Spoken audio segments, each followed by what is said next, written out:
รัฐบาลไทยให้การช่วยเหลือลาว4โครงการระหว่างการเยี่ยมยามทานนายกไทย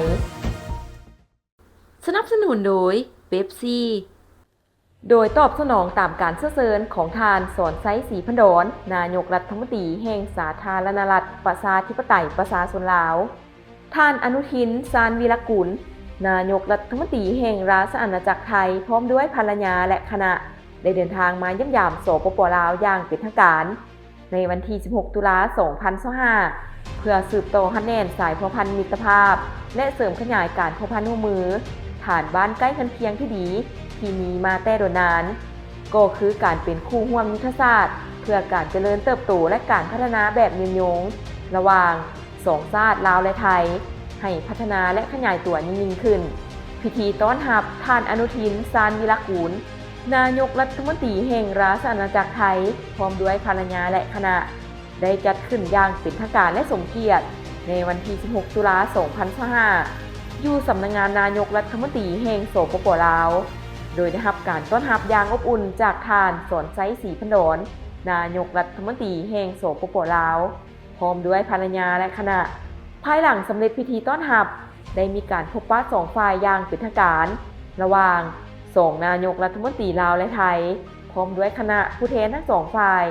ในการพบปะท่านสอนไซศรีพันดรได้แสดงความยินดีต้อนรับอันอบอุ่นและตีราคาสูงต่อการเดินทางมาเยี่ยมยามสปป.ลาวอย่างเป็นทางการในครั้งนี้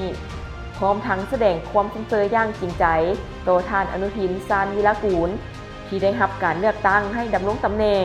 เป็นนายกรัฐมนตรีแห่งราชอาณาจักรไทยคนที่ 32 การเยี่ยมยามสปป.ลาวครั้งนี้ท่านอนุทิน ชาญวีรกุลถือเป็นประเทศทำอิฐในการเยี่ยมยามทางการภายหลังดำรงตำแหน่งเป็นนายกรัฐมนตรีแห่งราชอาณาจักรไทยซึ่งได้แสดงถึงความใกล้ชิดสนิทสนมและการพัวพันที่เป็นมูลเชื้อระหว่างสองประเทศลาวไทยทั้งเป็นการเฉลิมฉลองวันสร้างตั้งสายพัวพันการทูตของสองประเทศครบรอบ 75 ปีในปีนี้ในขณะเดียวกัน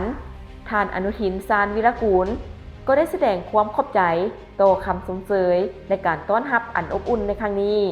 ในโอกาสดังกล่าวสองฝ่ายได้ตีราคาและแลกเปลี่ยนคำคิดเห็นต่อการพัวพันร่วมมือระหว่างสองประเทศ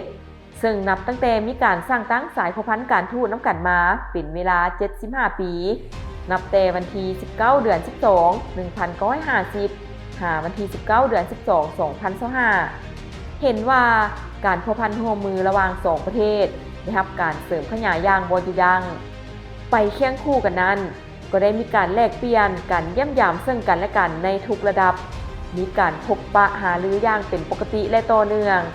อันพ้นเด่นแมนสองฝ่ายได้ยกระดับสายพัวพันมิตรภาพเป็นคู่ร่วมยุทธศาสตร์เพื่อการเจริญเติบโตและการพัฒนาแบบยืนยงในเดือนมิถุนายน 2022 ที่ได้เปิดสังกัดใหม่ของการพัวพันร่วมมือของสองประเทศที่สอดคล้องกับสภาพความเป็นจริงและเงื่อนไขระยะใหม่ในปัจจุบันในการพบปะครั้งนี้สองฝ่ายได้ลงลึกปรึกษาหารือการพัวพันร่วมมือในด้านต่างๆเป็นต้น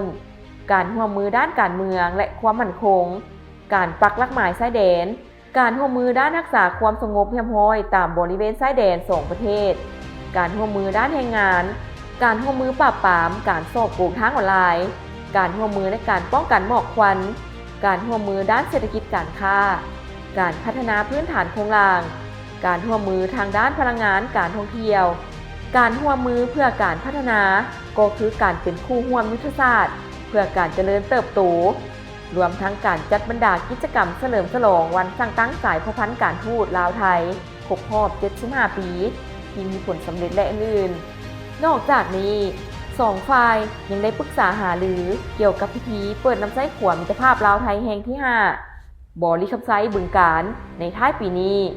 และการเยี่ยมยามรัฐกิจที่สปป.ลาวของประมุขรัฐในโอกาสที่เหมาะสมและอื่นๆในโอกาสเยี่ยมยามครั้งนี้รัฐบาลไทยได้ให้การช่วยเหลือแก่สปป.ลาวจำนวน 4 โครงการคือโครงการเสริมขยายและยกระดับการร่วมมือกับประเทศเพื่อนบ้านในการสกัดกั้นยาเสพติดและทำลายเครือข่ายการค้ายาเสพติดระหว่างประเทศมูลค่า 10.15 ล้านบาท